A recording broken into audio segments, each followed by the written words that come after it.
Bismillahirrahmanirrahim. I am Dr. Mohibullah Wazir, and the topic today is the blood supply of the breast tissue. Note, look over here, please. This is the axillary artery. From this one artery, this one, make it close. This artery descend along the lateral border of pectoralis major over here. Look. One artery descend lateral thoracic artery. This lateral thoracic artery gives branches to the breast tissue. You can see it over here. This gives branches to the breast tissue. Then deep over here in the thoracic region on each side lies internal thoracic artery. From this internal thoracic artery, you can see perforating branches from this internal thoracic artery which perforate through the intercostal spaces, these arteries.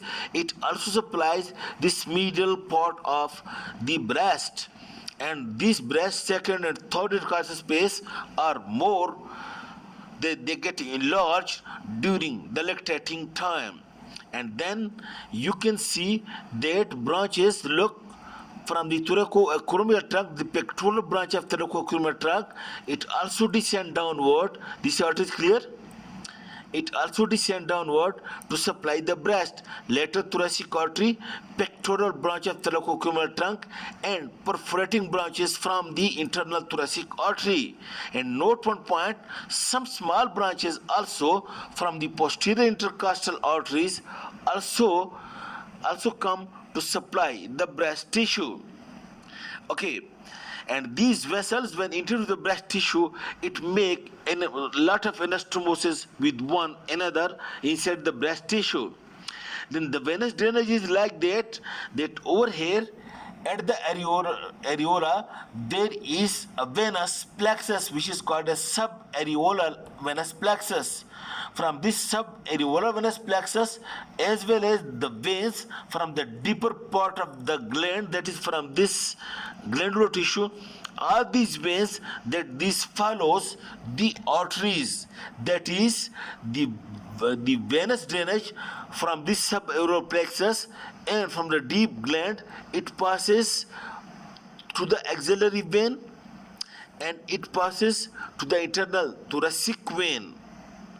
But some of the veins also passes to the posterior intercostal vein, and in this way, through this posterior intercostal vein, it make connection with the internal vertebral venous plexus.